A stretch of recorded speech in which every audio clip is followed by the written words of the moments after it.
Okay, so let's take a look at Tom Clancy's Ghost Recon Wildlands. I am not a Okay, liar. we open up with I have killed thousands. a cinematic with I have some fed more big drug ass fiends dude, than the top 3 big ass nasty pharmaceutical looking dude companies walking around combined. what looks like I a have shrine. stolen children from parents, wives from husband. Okay, so after the opening cinematics with the big guy, we go into the obligatory job of customizing your character. You can do all sorts, giving beers, tattoos and whatnot.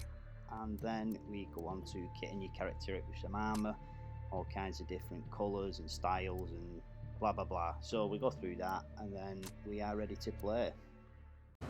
And playing will involve driving around in cars, riding around in boats, flying around in planes and helicopters.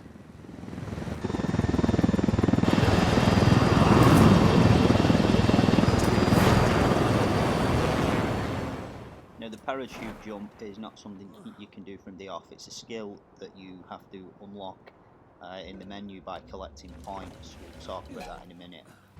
You can drive, ride or fly any vehicle you see driving about, including loading shovels and tractors. What was disappointing though is the lack of damage I could actually do with this thing when I was driving it. Okay, you're going to spend quite a bit of time looking at the map.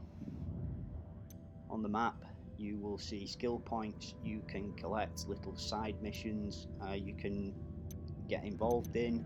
There is also the location of weapons you can collect, skill points you can pick up. You're going to need to pick up skill points if you want to get things like, well, access to parachute jumping and improving your weapons, improving your team, which we'll talk about in a minute. The yellow arrows are the indications for the main mission itself, and by following the main missions you will overthrow the cartel leaders in each of the areas. Always look out for skill points, keep an eye out for skill points and invest some time in collecting them, because this will of course give you a chance to upgrade your weaponry, make modifications to your kit and upgrade the skills of your team as well. Now gameplay itself, I have to say, I really like it. I've played the Tom Clancy stuff before, as I'm sure most of you have. There was the Rainbow Six franchise. I can't remember, I think it was Rainbow Six. So yeah, I've played the Tom Clancy stuff before. This, I like it. Gameplay is good, controlling's good, graphics are stunning. Well, I think they are. Each mission you undertake, you're pretty much free to do as you please. You can either go in and have an all-out war, or you can use stealth and your team members, which of course they're there, so you might as well use them.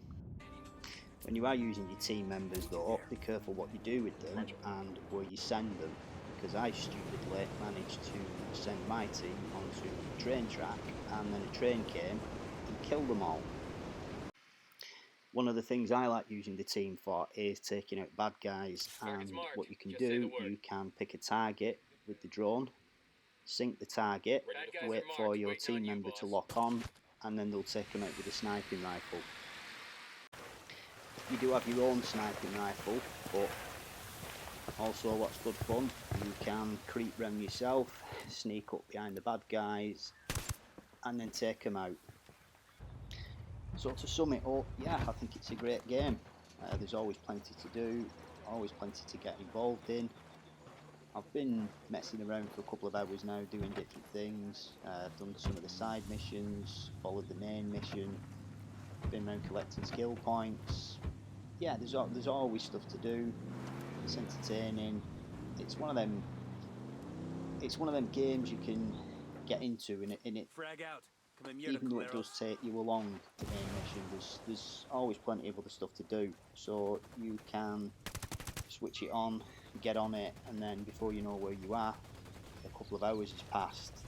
It's one of them games. They're the kinds of games I like. I think when this first came out, it was £44. I don't know what that is in dollars or other currencies. It was £44 when it first came out. I got it for £34. It was reduced, but I wouldn't have objected to paying £44 for it. So if this kind of stuff is what you like, then I would recommend it. So yeah, Tom Clancy's, what is it? Tom Clancy's Ghost Recon Wildlands. Good stuff. I had a dream.